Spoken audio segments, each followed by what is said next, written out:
ओम शांति। आज की तारीख है 12 जुलाई 2017। साकार महावाक्य। बाबा कहते मीठे बच्चे, सदा खुशी में रहो तो स्वर्ग की बादशाही का नशा कभी भूल नहीं सकता। दो प्रश्न है। पहला प्रश्न, बाप कौन सी वंडरफुल सैपलिंग लगाते हैं?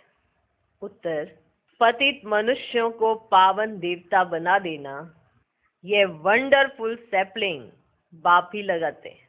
जो धर्म प्राय लोप है उसकी स्थापना कर देना वंडर है ना। भगवान एक ऐसी वंडरफुल सैपलिंग लगाते हैं, एक वंडरफुल ऐसा कार्य करते हैं जिसके आधार पर मनुष्य देवता बन जाते हैं। पतित मनुष्य पावन देवता बन जाता है। वंडरफुल बात है ना। ये बाबा ही करते हैं। दूसरा प्रश्न है, बाप का चरित्र कौन सा है? उत्तर, चतुराई से बच्चों को कोड़ी से हीरे जैसा बनाना। जैसे कोड़ी तुल्य हो गए, बुद्धि एकदम भ्रष्ट, जो सोच रहा उल्टा ही सोच रहा। बुद्धि भ्रष्ट जब हो जाती है ना, जो सोचता है मनुष्य उल्टा ही सोचता है।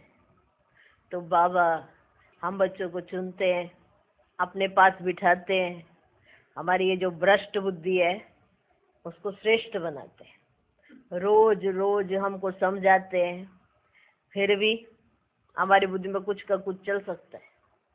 तो बाबा चतुराई से, माना हर बात में राय देकर, समझ देकर हमें बनाना चाहते हैं। बस ये बाप का एम है। हमारा एम क्या है? हमें कहीं भूल जाता है हमारा एम क्या है, हम करने क्या आए हैं यहाँ पे। बाबा तो देखो कितना वंडरफुल है, बच्चे भी तो वंडरफुल होने चाहिए। कोड़ी समान रावण ने हमें बना दिया, हमारी बुद्धि को एकदम चट कर दिया, एकदम खाली, नेगेटिव, व्यर्थ। जो उसके पास था वो सारा हमारे अंदर चलने लगा। तो बाबा ने हमको चुना, प्यार से हमारा व्यर्थ खत्म किया, नेगेटिविटी खत्म की, कारण बनाना चाहता है, बनाना चाहता है। तो चतुराई से बच्चों को कोड़ी से हीरे जैसा बनाना, ये बाप का चरित्र है। ये बाप का चरित्र है। बाकी कृष्ण के तो कोई चरित्र नहीं है, वह तो छोटा बच्चा है। जैसे छोटे बच्चे होते हैं ना, अभी उनमें क्या है क्या नहीं है, कैसी उनकी पर्सनैलिटी है, कैसा उनों का स्वभाव है, क्या उनों के संस्कार हैं, कुछ दिखाई देते हैं छोटे बच्चे में? नहीं ना, दिखाई देते ना।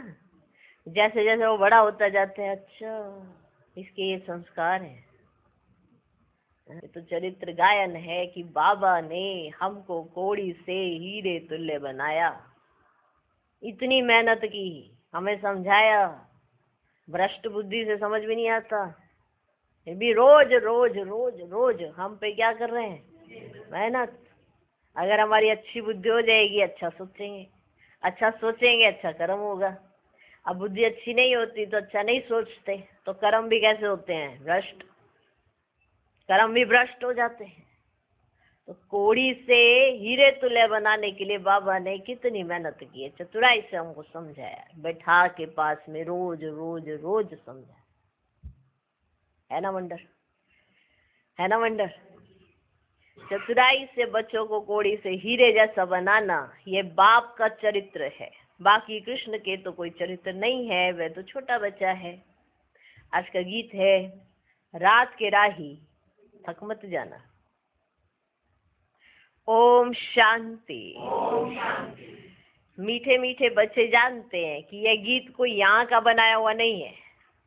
गीत जब सुनते हो तो समझते हो कि बरोबर बाबा हमारा हाथ पकड़ कर ले चलते हैं। बरोबर बाबा हमारा हाथ पकड़ कर ले चलते हैं। कई बच्चे कहते हैं ना, हम नहीं भी चलना चाहे तब भी हमें चलाया जा रहा है। क्यों? बाबा ने हाथ पकड़ा है। जैसे छोटे बच्चे होते हैं ना, तो माँ बाप क्या कर लेते हैं, छोटा है बच्चा तो क्या करते हैं, हाथ पकड़ लेते हैं। भले चल सकता है यहाँ से वहाँ से यहाँ, लेकिन मालूम है ना रास्ता, तो माँ बाप को पता है, तो क्या करते हैं, उसकी उंगली पकड़ लेते हैं। तो बरोबर बाबा हमारा हाथ पकड़कर ले चलते हैं। जैसे छोटे बच्चे होते हैं, समझते हैं कि हाथ ना पकड़ने से गिरना पड़े। अभी वैसे तुम जानते हो घोर अंधियारा है, ठोकरे ही ठोकरे खाते रहते हैं। बुद्धि भी कहती है एक बाबा ही है जो स्वर्ग की सचखंड की स्थापना करने वाला है। ऊंचे से ऊंचा वह सच्चा बाबा है, उनकी महिमा करनी होती है औरों को निश्चय बुद्धि बनाने के लिए। बाप है ही स्वर्ग स्थापन करने वाला अथवा heavenly God father.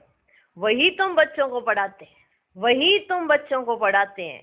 Heavenly God father माना हेवन स्थापन करने वाला, बरोबर हेवन स्थापन करते हैं, फिर हेवन का मालिक है श्री कृष्ण। हेवन स्थापन करते हैं और हेवन का मालिक है श्री कृष्ण। वह हो गया हेवन रचने वाला और वह हो गया हेवन का प्रिंस। रचता तो एक बाबा ही है, हेवनली प्रिंस बनना है, सिर्फ एक तो नहीं होगा, सिर्फ एक तो नहीं होगा, 8 डिनाइस्टी गिनी जाती है। यह भी निश्चय है, बाबा से वर्षा ले रहे हैं। आधा कल्प, देखो कितनी वंडरफुल बात है कि सिर्फ एक श्री कृष्ण नहीं, 8 डिनाइस्टी गिनी जाती है। वंडर। यह भी निश्चय है, बाबा से वर्षा ले रहे हैं। बाबा हेवन का रचयिता है, हम उस बाबा से कल्प कल्प वर्षा लेते हैं, 84 जन्म पूरे करते हैं। आधा कल्प है सुख, आधा कल्प है दुख, आधा कल्प है राम राज्य, आधा कल्प है रावण राज्य। अब हम फिर से श्रीमत पर चलकर स्वर्ग के मालिक बन रहे हैं। ये भूलने की बात नहीं, ये भूलने की बात नहीं। अंदर में बड़ी खुशी होनी चाहिए, है इतनी खुशी है, अंदर में बड़ी खुशी होनी चाहिए। आत्मा को अंदर खुशी होती है, ऐसे नाचती है ना अंदर ही अंदर, आत्मा को अंदर खुशी होती है। आत्मा का दुख व सुख शक्ल पर आता है। देवताओं की शक्ल कितनी हर्षित मुख है, जानते हैं वे स्वर्ग के मालिक थे। समझाने के लिए बाबा बोर्ड आदि बनवा रहे हैं। हेवनली गॉड फादर की महिमा ही अलग है और हेवनली प्रिंस की महिमा अलग है। हेवनली गॉड फादर की महिमा अलग, हेवनली प्रिंस की महिमा अलग है। वह रचयिता, वह रचना। तुम बच्चों को समझाने के लिए बाबा युक्ति से लिखते रहते हैं तो मनुष्यों को अच्छी रीति समझ में आए। जिनको परम पिता परमात्मा कहते हैं वही पतित पावन है, वह बेहद का रचयिता है। रचेंगे भी जरूर स्वर्ग। सत्युग त्रेता को मनुष्य स्वर्ग कहते हैं। स्वर्ग और नर्क आधा आधा हो जाता है। सृष्टि भी बरोबर आधा आधा है, नई और पुरानी। उस जड़ झाड़ की आयु कोई फिक्स नहीं होती है, इस झाड़ की आयु बिल्कुल फिक्स है। इस मनुष्य सृष्टि झाड़ की आयु पूरी एक्यूरेट है। बाकी झाड़ों की आयु नहीं फिक्स होती ना, कि कब तक रहेंगे। हाँ, जीव जंतुओं की फिक्स होती है लेकिन झाड़ की नहीं होती है। लेकिन इस झाड़ की आयु फिक्स है, ऐसे और कोई की होती नहीं। 1 सेकंड का भी फर्क नहीं पड़ सकता। वैरायटी झाड़ है, एक्यूरेट बना बनाया झाड़ है। यह खेल 4 भाग में बांटा हुआ है। जगन्नाथपुरी में हांडा चढ़ाते चावल का, हांडा चढ़ाते चावल का, और उसके 4 भाग हो जाते हैं। यह सृष्टि भी 4 भागों में बटी हुई है। देखो कितनी वंडरफुल बातें हैं, है ना। इसमें 1 सेकंड भी कम जास्ती नहीं हो सकता। तुम जानते हो बाप ने 5000 वर्ष पहले भी समझाया था। कौन कौन जानते हैं ये बात? समझाया था, हूबहू वैसे ही समझा रहे हैं, हूबहू वैसे ही समझा रहे हैं।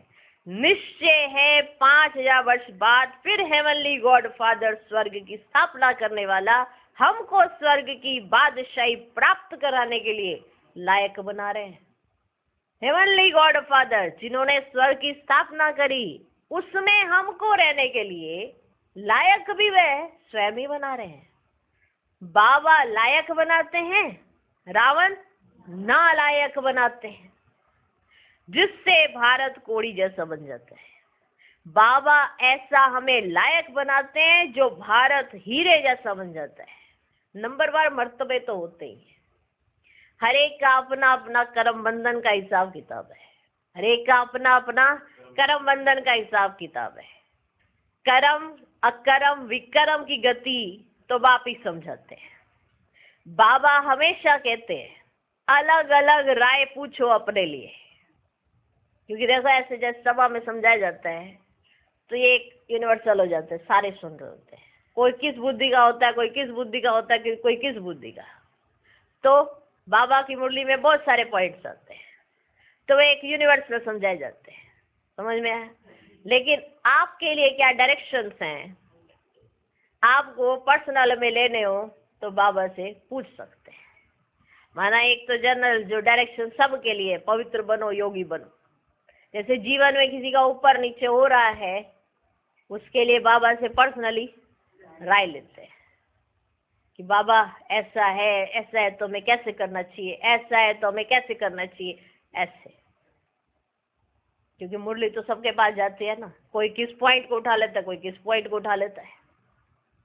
लेकिन पॉइंट को उठाना और समझाना ये तो बाबा सिखलाते हैं, लेकिन कैसे समझाना है कैसे नहीं समझाना है ये हमें अपनी बुद्धि से समझना है।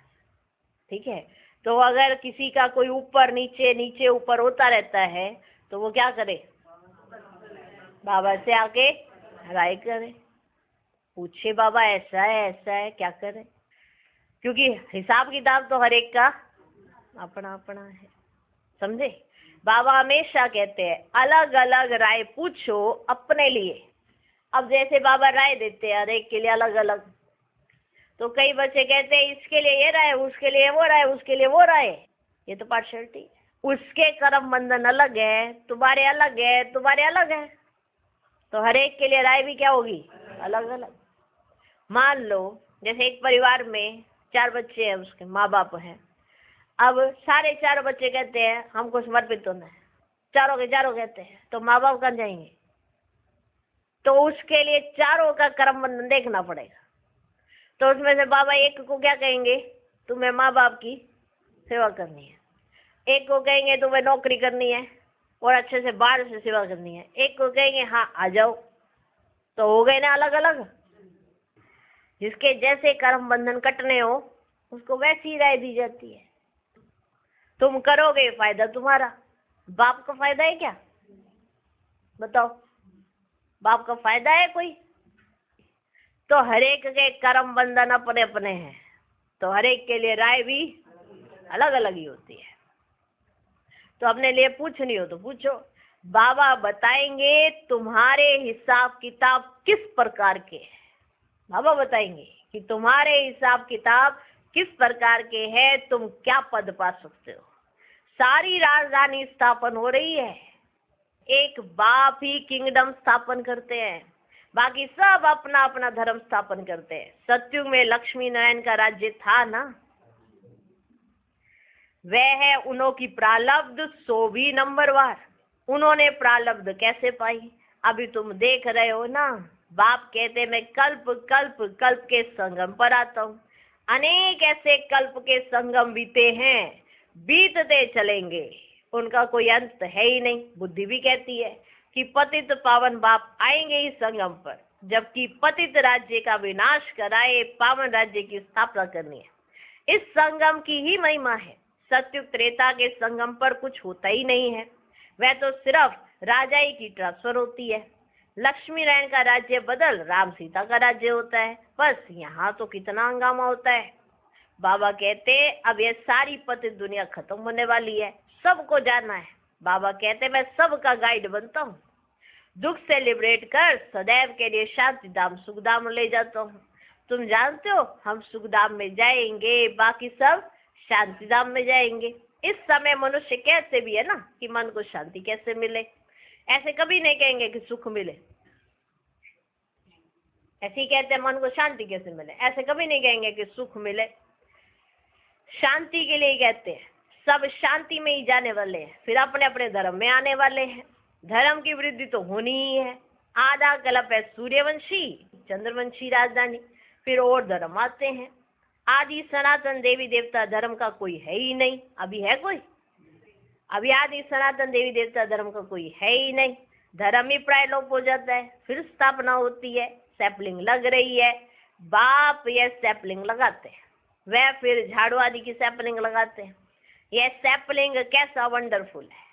यह भी अपने को देवी देवता धर्म का नहीं कहेंगे। बाप समझाते हैं जब ऐसी हालत होती है ना, तब मैं आता हूँ। जब कोई अपने आप को देवी देवता धर्म का नहीं कहलाता, तब ऐसी हालत हो जाती है, तब मैं आता हूँ। अब तुम बच्चों को मैं सब शास्त्रों का राज समझाता हूँ, सब शास्त्रों का राज समझाता हूँ। अब तुम जज करो कि कौन राइट है, रोंग है ही कौन? रावण है ही रोंग मत देने वाला। रावण है ही रोंग मत देने वाला, इसलिए अनराइटियस कहा जाता है। बाप है ही राइटियस, सच्चा बाबा सच ही बताएंगे। सचखंड के लिए सच्चा ज्ञान बताते हैं। बाकी ये वेद शास्त्र है भक्ति मार्ग के। कितने मनुष्य पढ़ते हैं? लाखों गीता पाठशालाएं अथवा वेद पाठशालाएं होंगी, जन्म जन्मांतर से पढ़ते ही आते हैं। आखिरी कोई तो एम ऑब्जेक्ट होनी चाहिए, जिसके जैसा बनना हो। कोई तो एम ऑब्जेक्ट होनी चाहिए। पाठशाला के लिए एम ऑब्जेक्ट चाहिए। शरीर निर्वाह पढ़ते हैं, एम ऑब्जेक्ट होती है ना। शरीर निर्वाह पढ़ते हैं, एम ऑब्जेक्ट होती है। जो कुछ पढ़ते हैं, शास्त्र सुनाते हैं, तो शरीर निर्वाह चलता है। बाकी ऐसे नहीं मुक्ति जीवन मुक्ति को पा लेते हैं, वह भगवान को पा लेते नहीं। मनुष्य भक्ति करते हैं भगवान को पाने के लिए। किसे करते हैं? भक्ति मार्ग में साक्षात्कार भी होते हैं, तो समझते हैं बस भगवान को पा लिया, इसमें ही खुश हो जाते हैं। साक्षात्कार हुआ तो समझ लेते हैं बस भगवान को पा लिया, इसमें ही खुश हो जाते हैं। भगवान को तो जानते ही नहीं, समझते हैं हनुमान गणेश सब में भगवान है, सर्वव्यापी का बुद्धि में बैठा हुआ है ना। बाबा ने समझाया है जो जिस भावना से जिसकी भक्ति करते हैं, वह भावना पूरी करने के लिए मैं साक्षात्कार करा देता हूँ। क्योंकि भावना है इन्हें गणेश में, अब मैं हनुमान का साक्षात्कार कराऊं तो ये संतुष्ट थोड़ा होंगे? बताओ, नहीं ना। तो जो जिसकी भक्ति करता है जिस रूप में, तो साक्षात्कार तो मैं ही करा देता हूँ।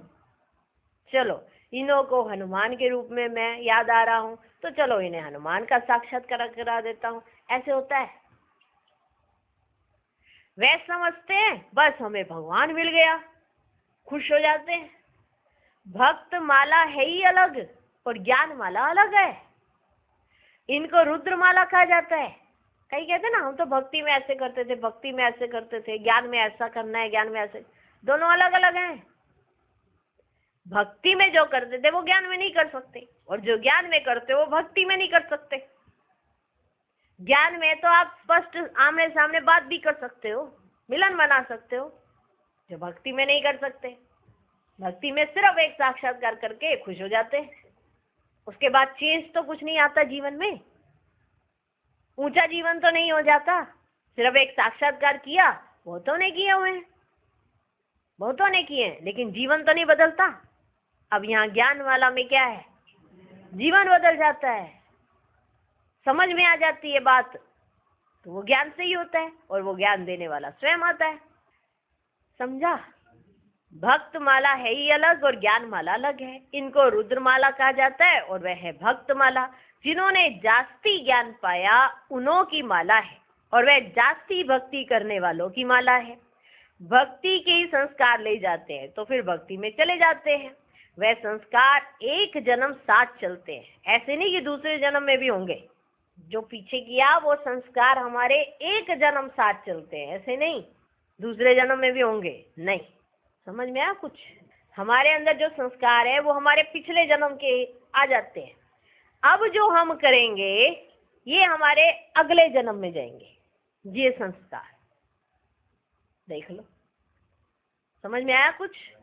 तो आज ब्राह्मण जीवन में हम जितना अपने अंदर अच्छे अच्छे संस्कार डालते जाएंगे, यही संस्कार लेकर हम तो कल देवी देवता बनेंगे। और जब तक हम शूद्र जन्म में थे तो हमारे पिछले जन्म के संस्कार हमारे साथ आ गए थे, फिर हम ब्राह्मण बने। अब हमें इस जन्म में जो करना है वो अगले जन्म में पाना है। कौन कहाँ कैसे क्या पाएगा ये आज ही निर्धारित होना है। जो करेगा तो पाएगा। ठीक, समझ में आ गया? वह संस्कार एक जन्म साथ चलते हैं, ऐसे नहीं कि दूसरे जन्म में भी होंगे। नहीं, तुम्हारे तो ये संस्कार अविनाशी बन जाते हैं। समझ में 21 जन्मों के लिए हो जाते हैं हमारे संस्कार। इस समय जो संस्कार जाएंगे फिर संस्कार अनुसार जाकर राजा रानी बनते हैं। इस समय जो आपके अंदर संस्कार आएंगे इसके हिसाब से आप जाकर राजा रानी बनते हैं। फिर धीरे धीरे कला कमती होती जाती है। अभी तुम बीच में हो, बुद्धि वहां लटकी हुई है। बैठे भल हम यहाँ हैं परंतु बुद्धि योग वहां है। आत्मा को ज्ञान है कि अभी हम जा रहे हैं, बाबा को ही याद करते हैं, हमारी आत्मा पार हो रही है। इस शरीर को इस किनारे ही छोड़ देंगे और आत्मा पार हो जाएगी। ये जो शरीर है उसको इसी किनारे छोड़ देंगे और आत्मा पार हो जाएगी। इस किनारे है पुराना शरीर और उस किनारे है हसीन शरीर, सुंदर शरीर। ये हुसैन का रथ है। हुसैन जिसको अकाल मूर्त कहते हैं उनका ये तख्त है। आत्मा तो अकाल है, आत्मा को गोल्डन सिल्वर में आना है। स्टेजेस है ना, बाबा तो है ऊंच से ऊंच, वे स्टेजेस में नहीं आता। आत्माएं स्टेजेस में आती हैं। गोल्डन एज वालों को फिर सिल्वर में आना पड़े। अभी तुमको आयरन एज से गोल्डन एज में ले जाते हैं, अपना परिचय देते रहते हैं ना। उनको कहते भी हैं हेवनली गॉड फादर। किनको कहते हैं? किनको कहते हैं? उनका अलौकिक दिव्य जन्म है। खुद बतलाते हैं कि मैं कैसे प्रवेश करता हूं। इसको जन्म नहीं कहेंगे। जब समय पूरा होता है तब भगवान को संकल्प उठता है जाकर रचना रचे। ड्रामा में उनका पार्ट है ना। परम पिता परमात्मा भी ड्रामा के अधीन है। मेरा पार्ट ही है भक्ति का फल देना।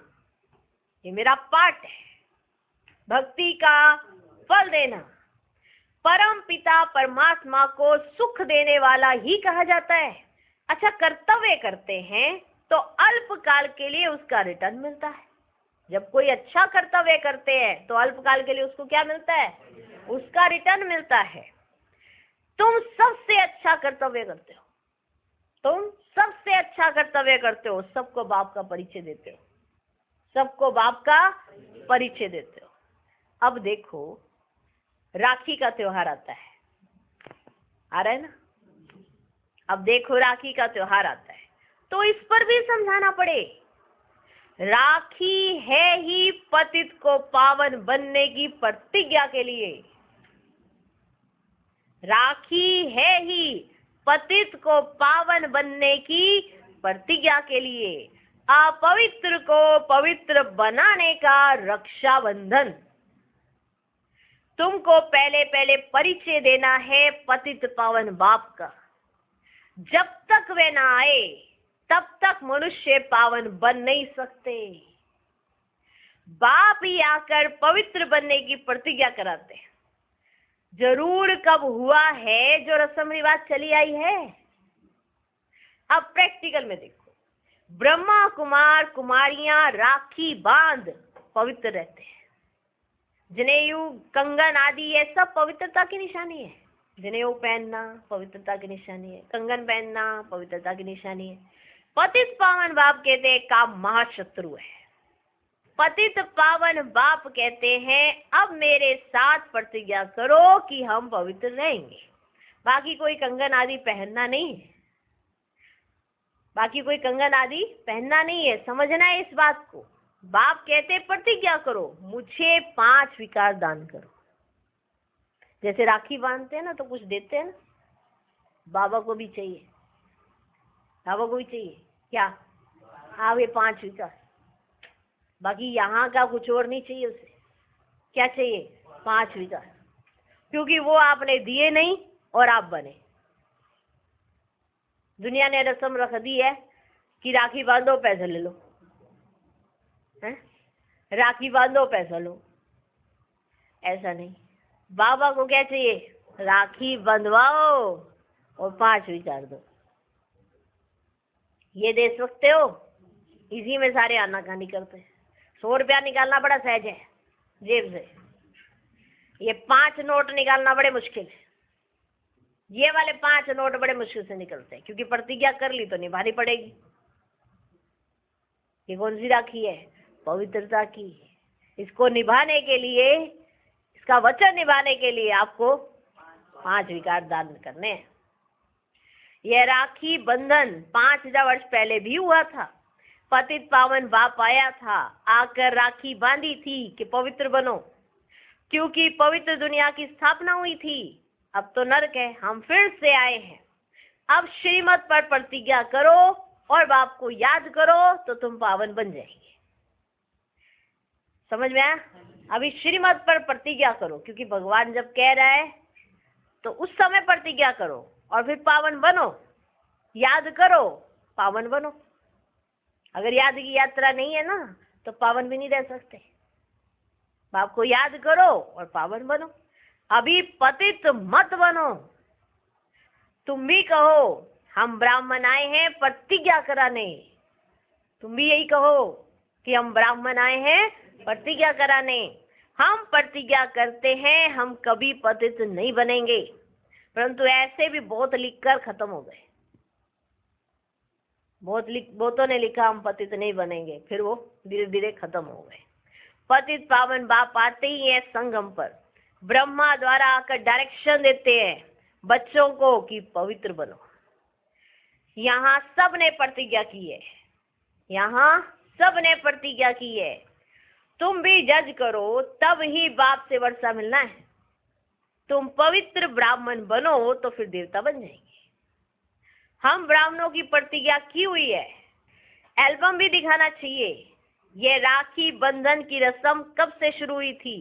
अब इस संगम पर यह पवित्रता की प्रतिज्ञा की हुई है, जो फिर 21 जन्म तक पवित्र रहते हो। अब बाप कहते हैं मामेकम याद करो। ऐसी पॉइंट निकाल। पहले ही भाषण बनाना चाहिए, पहले ही भाषण बना लो। क्या करना है? पहले ही भाषण बनाना चाहिए। ऐसी पॉइंट्स निकाल कर पहले ही निकाल के तैयार रखो। ये नहीं कि अब राखी आए, अगले दिन राखी का प्रोग्राम है, उस दिन बना रहे। तो इस पर एक भाषण तैयार करना चाहिए। यह रस्म कब से शुरू हुई? 5000 वर्ष की बात है। श्री कृष्ण जन्माष्टमी भी 5000 वर्ष की बात है। श्री कृष्ण के चरित्र तो कुछ है नहीं, वह तो छोटा बच्चा है। चरित्र तो एक बाप के हैं जो चतुराई से बच्चों को कोड़ी से हीरे जैसा बनाते हैं। बलिहारी उस एक की ही है, और किसका बर्थडे मनाना कोई काम का नहीं। बर्थडे मनाना चाहिए परम पिता परमात्मा का, बस। मनुष्य तो कुछ भी नहीं जानते।